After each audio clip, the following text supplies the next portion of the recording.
I, 18, have a 2-year-old daughter who lives with me and her father, 18, but spends 2 daytimes a week with my mom so that I can run errands, such as going to the doctors, doing the food shopping, cleaning the house, etc., and because my mom loves to spend time with my daughter.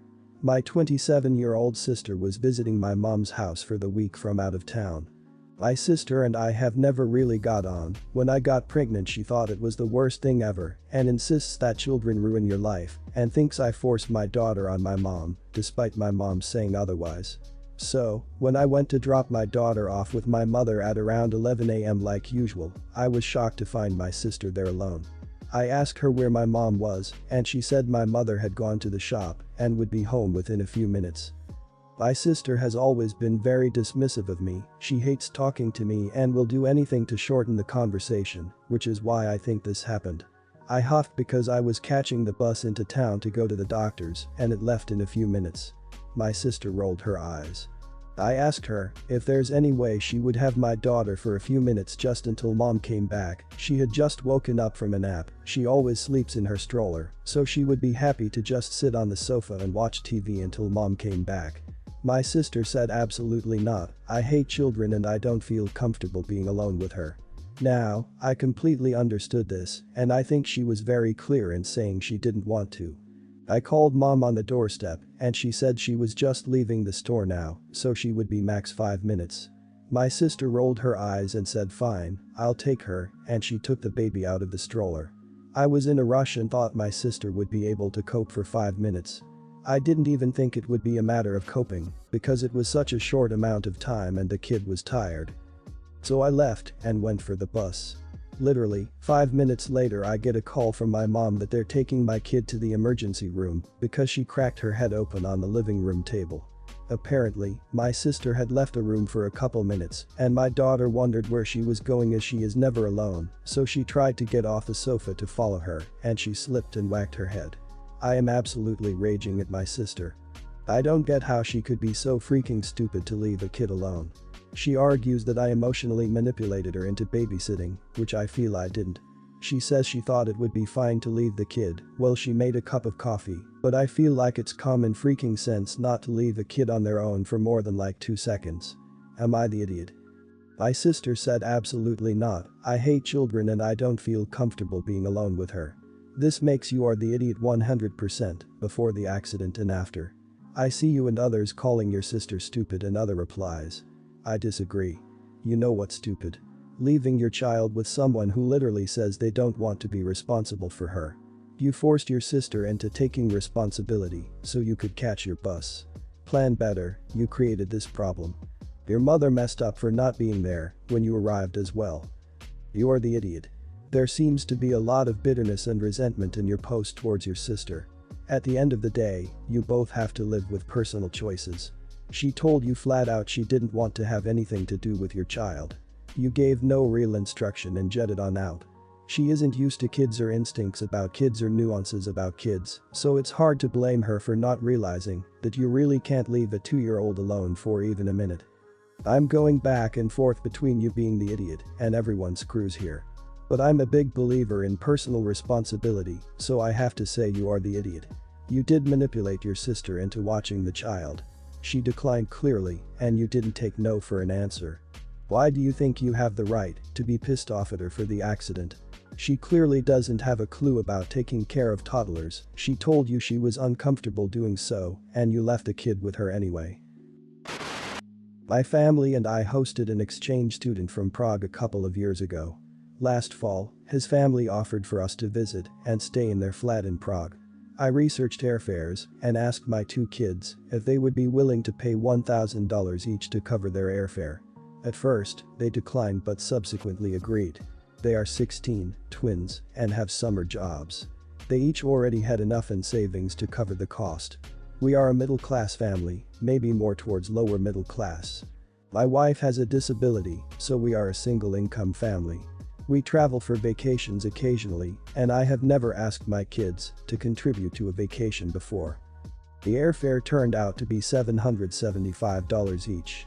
When I let my kids know this, I was surprised that my daughter was nearly in tears. Her recollection was that I had told her the airfare was $375. This is the cost for the return airfare. I don't know where the miscommunication came in. She is very fastidious with her money and this extra cost really upset her. I explained that the original amount I told them was $1,000 and that this was a deal. I told her that she would have to pay the $775 or that she could not go. If I offered her a reduced fare, I would have to do the same for her brother. The trip would then cost me an extra $800. My wife says that I am the idiot because parents shouldn't charge their kids to go on vacation. A couple of her friends went to Europe with their families when they were teenagers and they didn't have to contribute financially. I feel that we wouldn't get to go otherwise and that most kids don't get to travel to Europe. What do you think? You are the idiot for making children pay for a holiday. I get that they have dinner jobs, but those are usually considered to be for their own fun, shopping, video games, etc., for something they consider essential, or, and this is important, college savings. I doubt that you're paying for college given that you won't even take your own family on holiday, so what do you expect your children to do about that? It's hard for a teenager to save $1,000, let alone the cost of an entire education. Your scheme here will see them both back where they started at the beginning of their savings. You're the idiot. Your kids are minors. You're expecting too much from them at their age, and it kind of seems a bit greedy for you to want them to spend their savings or be left out. You should be proud of them for being able to save like that and encourage them to keep it for something important, like a car or college.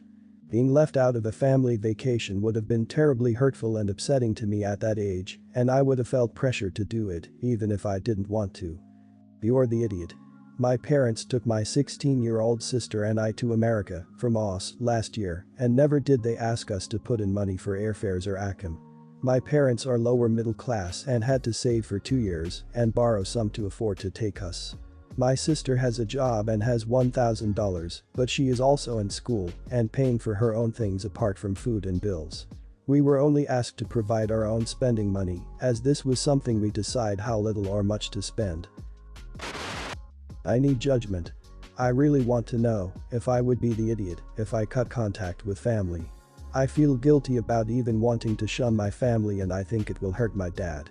But this has been going on for years and years, and I don't want to try anymore. But I think my reaction could be unreasonable. So would I be the idiot in this situation? My brother and stepbrother are good friends and had their sons at the same time. My son is 3 years older than my nephews, my daughter is 5 years older. My nephews spend a lot of time together and never included my son. I understand this dynamic, given the ages and the friendship. I have peace with this. What hurts me though, is my brother, stepbrother, their wives, and their sons get together with my dad and stepmom all the time and almost never include us. Some examples, my stepbrother has a cabin and they all go and have holidays together. We've never once been invited. They do special Christmas outings together and don't invite us. And the most recent exclusion was my stepsister was visiting from out of town and they had a party, invited everyone, including their extended families, but didn't invite us. 2 years ago, I tried to talk to my dad about it, asking why we are not included in big group events. My dad didn't really know what to say and then went and shared our conversation with my stepmom, who shared it with her son, etc., etc. Everyone knew. There was a big conflict. My sister-in-law blocked me on social media. It was a mess. And it was never resolved. Nothing changed either. Since that conflict, I've had a great deal of anxiety whenever I feel required to attend an event. In fact, since then, my husband refuses to go. His point is even when we are invited, they sit around and talk amongst themselves, ignoring us, so why bother? Would I be the idiot if I refuse to go with my children to the few events we are actually invited to? The next family gathering is mid-August and we've been invited. I'm already full of dread. Or should I just pull up my big girl panties and soldier on? I know it'll hurt my dad if we don't attend. Not the idiot. Listen, I am going through this exact same thing. If it causes you so much anxiety and dread, then don't do it. I have wrestled with the same thoughts with my father for the last year after more than 20 years of drama and crap. Sometimes you will never have the relationship you want with family, and it's not fair to you and your little family to put yourself through it. Sometimes, even though it hurts like hell, you gotta let them go. Maybe try and do things with just your dad and none of the steps. Good luck, my friend. Not the idiot. You say your dad will be hurt if you don't attend, but he plainly doesn't care that he's hurting you. Instead, when you let him know, he couldn't justify himself and decided to blab about it, which made the situation even worse.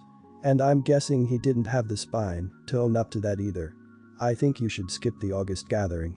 If your dad really misses you, then maybe he'll finally make a damn effort once you've made plain you're no longer accepting your family's excluding you.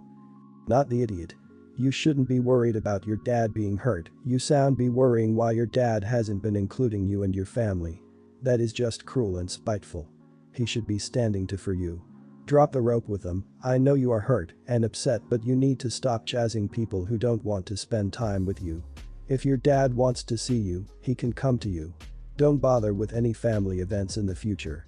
In fact, when there is one on, go and have a lovely day with your family.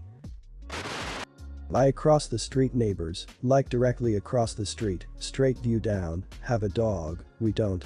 My kids, 15 and 13, love it and go over to play with it occasionally. My daughter also watches the neighbors' kids occasionally. When the neighbors had their last dog, my kids would watch him, take him for walks, etc. while they were on vacation. Then that one passed, and they got a new dog.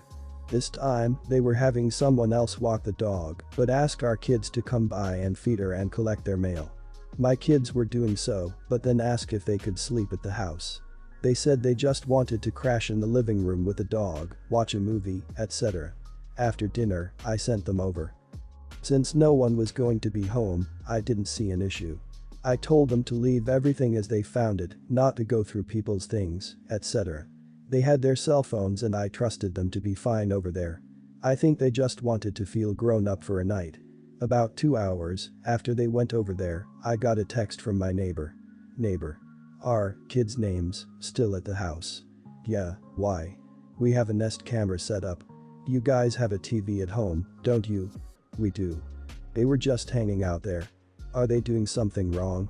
They're just watching a movie, but they're there to feed the dog and collect the mail. That's it. We're not asking them to house it. Please get them to leave. So, I texted my kids to come home, saying that they had to come home. They did straight away. I explained what the neighbor said and they understood. When the neighbor came home, they collected the key and told the kids not to do that again. In private, they told me I shouldn't have allowed that. I apologized, but they seemed really pissed that I allowed it. Was I being an idiot here? You're the idiot. What the hell? Just because they asked them to collect the mail and walk the dog doesn't mean that you can use their place as a hotel. I mean, if this was your best friend and the kid stayed there regularly, then maybe I could understand your reasoning, but it still wouldn't be okay without their permission. First, there's the risk of them breaking or damaging the property, and then there's the liability to the neighbors if something should happen while the kids were there. What the actual hell? Were you thinking, OP? You're the idiot. A little. Initially. Generally speaking, it's probably a bad idea to just give 2 kids free reign of someone else's house. I get that you trust these kids, and it sounds like they are trustworthy, but the neighbors can't know that for sure, and I know I'd be extremely uncomfortable if people who I ask to collect my mail or feed my pets were just loitering around my house. But it sounds like overall it was a really small thing, and everyone handled the aftermath as well as can be expected. Live and learn and all that. Yikes, you are the idiot. Wow, this just shows such a lack of respect for personal space and boundaries. This was a great way for your kids to learn a bit more about responsibility after being entrusted to look after someone's home, but instead, you found a way to turn it into a negative and show them disregard for others' personal space. You literally encourage them to take advantage of your neighbor's trust, and you still have to ask if you were in the wrong. I'm happy your neighbors busted them, at least there's a chance your kids now know what they were doing was wrong. My 8-year-old daughter is a type 1 diabetic. She started day camp last week. I always go and meet with a nurse and any other members of the medical team when she does things like this to be sure they understand T1D management. They have a no phone rule. I explained that my daughter needs a cell phone on her so she can let me know her levels so I can record them and catch any warning signs early. They say she can use the phones in their building. I tell them fine, but if she needs to use the phone to call me that it is a no questions asked situation and that I need to be able to get through to her at any and all times. They say that's fine. Their first check time comes and goes, no call. Sometimes when she gets really wrapped up in something fun she forgets to check, or she puts it off, and she'll need this kind of close oversight for the next few years until she can manage on her own. I call the camp to be sure she has checked her blood sugar in the presence of a member of their medical team, as discussed at length. I called and couldn't get through to her. Called the nurse, went straight to voicemail. I had to leave work and drive down there. Daughter said she tried to call me and wasn't allowed to. I spoke to the counselor who wouldn't let her call me and she said she seemed fine. I thought she was only supposed to call you if she was having diabetes. Me. She always has diabetes. Counselor, well, she looked fine. So that was my final straw. I took her home for the day, bought a phone that calls me, my husband, and 911 only. No internet or games. Told the camp director in light of what happened yesterday, she's going to be keeping it in her bag at all times. It was also way easier than her having to return to the main building every time she finished a game of soccer or was about to eat a snack. The camp director said she couldn't have the phone. I said since her counselors clearly don't understand what diabetes is, I need to be in contact with her to know she is working with a medical team and managing it properly. They said she couldn't stay there with the phone. I said fine. I want my money back. They said camp is to get away from phones and they wouldn't apologize or refund me for enforcing their rules and abiding by their philosophy.